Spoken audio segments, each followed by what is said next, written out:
y bueno, usted me dirá más cómo va el tarjetón de la izquierda. ¿Petro va con quién? No, yo creo que ahí en ese... Francia Márquez, vi que se lanzó. En el tarjetón de progresista. ¿Quiénes están probablemente? Yo creo que podría estar el exalcalde de Bucaramanga, podría estar Francia Márquez, digamos. Francia La Márquez, lideresa afro muy importante, muy comprometida Gustavo con Petro, la paz. y yo le haría una invitación aquí a usted, a que usted debería estar en ese tarjetón. ¿Por qué se lo digo, Roy? Porque yo lo veo, usted es un hombre que se la jugó por la paz. Y cuando le oigo el discurso, cuando usted presenta los argumentos de por qué revocar a Iván Duque, es estar escuchando lo que ha venido diciendo Gustavo Petro estos últimos años, ¿no es cierto? Entonces, yo veo ahí unas afinidades importantes, yo lo veo a usted más como progresista y yo lo veo a usted en ese tarjetón. Pasa es que, pues, muchas gracias. Lo que pasa es que... Le hago la invitación. Holman, muchas gracias por la invitación. Son esas invitaciones comprometedoras.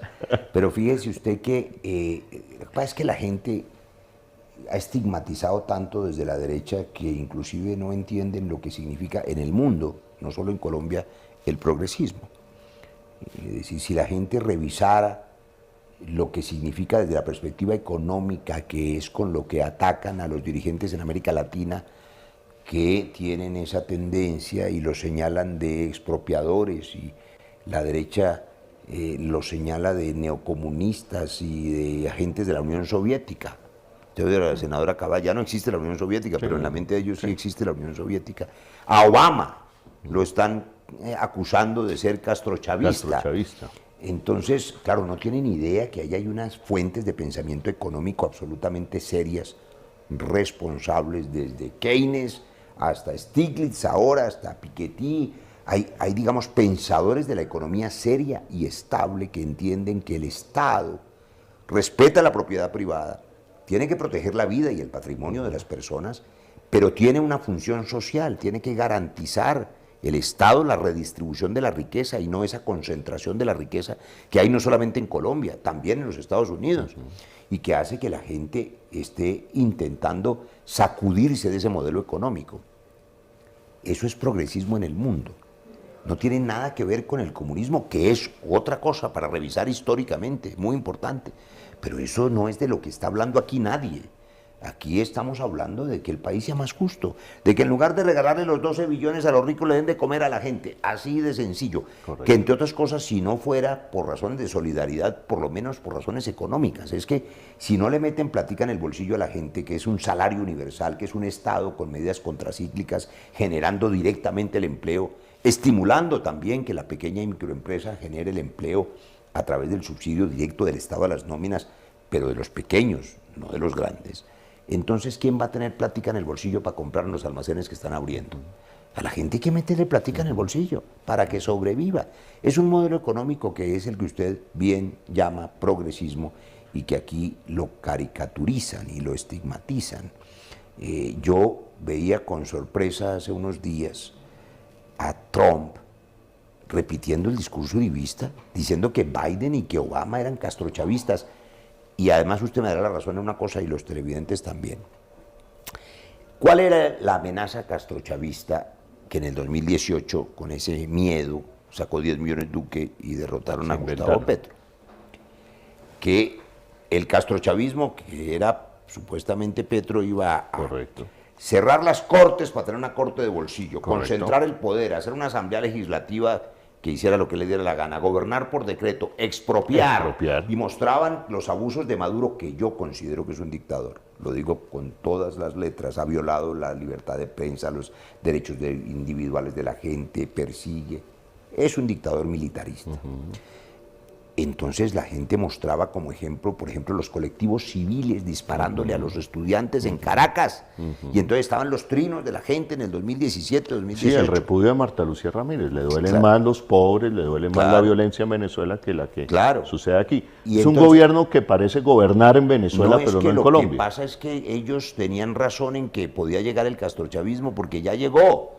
O sea, llegó con Duque, lo que llegó fue el uribechavismo, y si no, Uribe propone revocar las cortes y desconocerlas, igual que Maduro. Uribe propone cerrar el Congreso y hacer una asamblea legislativa unicameral, igual que Maduro. Vimos en Bogotá colectivos civiles, unos señores con chaquetas en motos oficiales. Con la policía. Disparándole a los estudiantes, Sí, igual que Maduro. correcto. Vemos un ministro de Defensa ideologizando y politizando a las fuerzas militares en favor del partido de gobierno y del régimen, igual que Padrino y Maduro. Correcto. Llegó el uribechavismo, lo vamos a derrotar.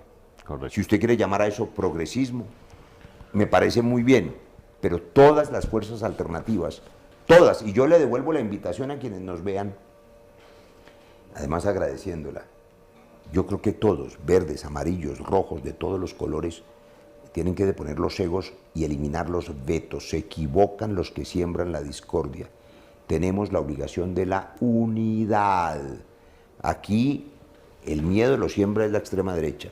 Yo no tengo ningún miedo, ningún temor, ninguna exclusión. Estoy listo para la unidad de todos y derrotar ese régimen, empezando por revocar a Uribe Duque con las firmas del referendo revocatorio. Yo concuerdo con usted y te voy a hacer un resumen aquí para hacerte una pregunta más o menos complicada. Sobre el miedo, yo sí les diría a quienes nos escuchan que hay que detener el fascismo. Es decir, el comportamiento del gobierno de Iván Duque cuando usted encuentra una organización no gubernamental de talla internacional, Transparencia por Colombia, diciendo y avalada por la comunidad internacional, que empieza a decir que en Colombia la concentración de poderes en manos del Ejecutivo, tiene la Fiscalía, tiene la Procuraduría, tiene las Contralorías, la mayor fuerza parlamentaria es la del Centro Democrático. Empieza a vetar medios de comunicación, persigue al opositor político, empiezan a ser asesinados opositores políticos, pues eso es el fascismo. Ahora, ¿Colombia consolida el proyecto fascista en el 2020 o no lo consolida? Claro. Y eso depende. Es gravísimo. Depende de ustedes. Es gravísimo. Es decir, y esa consolidación del fascismo, y vamos a otro rasgo importante del nuevo fascismo en el mundo, que es el cinismo. Es desbaratar las verdades, crear nuevas realidades sobre mentiras. Es decir, que aquí venía el comunismo, que el opositor, no, la estigmatización al opositor es que llegan político. al extremo de... Bueno, aquí dicen tantas mentiras, usted ha señalado algunas. Pero es decir, pero vamos hacia el fascismo. No, estamos en los preliminares digamos, de una consolidación concentrando fascista. los poderes que desgraciadamente cuando logran consolidarse se quedan por décadas, como Pinochet. Correcto. Y como Maduro. Entonces nosotros no podemos dejar morir la democracia y eso está en responsabilidad de todos. La democracia es ese sistema que nos permite cada 4 años cambiar un gobierno malo por la esperanza de que haya un gobierno mejor. Y usted tiene razón en la connotación fascista que tiene una historia y no están improvisando. Digamos que ellos siguen el libreto de Carl Schmitt, el jurista, filósofo del nazismo, que crea la doctrina del enemigo, de la dialéctica sí. amigo-enemigo y recoge la tesis del enemigo interno, de manera que hay lo que desde Santo Tomás y Aristóteles llamaba la guerra justa, la mejor disculpa para que los autócratas puedan matar, porque dicen, yo tengo derecho a hacer la guerra contra el enemigo. El problema es que el fascismo, como este gobierno, decide que el enemigo son todos. Exacto. Los que no todo son el que ellos. piense diferente. Claro, claro, los enemigos son los estudiantes, los campesinos, los indígenas, los periodistas, todos. Ese es el fascismo. Y esa doctrina, claro, podría consolidarse si llegara a triunfar de nuevo el gobierno Uribe Duque. Por eso vamos a anticiparnos diciéndole a la gente de una vez, y yo insisto con esas millones de firmas, que eso no va a ocurrir, que no pasarán, que no van a ganar, que los vamos a derrotar.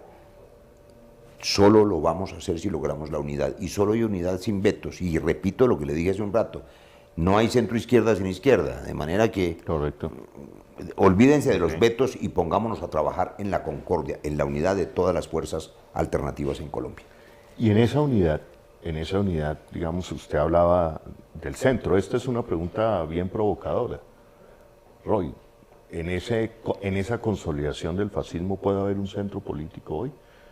Yo soy de los que creo que estamos entre la disputa entre la política de la vida, que es la profundización del acuerdo de paz, que es la defensa de la Constitución del 91, y resulta que las fuerzas progresistas hoy, a diferencia de lo que dice el Centro Democrático, que son castrochavistas, ¿no?, somos, usted, uno de esos protagonistas, terminan defendiendo la Constitución del 91 para que este país no se vuelva fascista. Y entonces ahí donde queda el centro.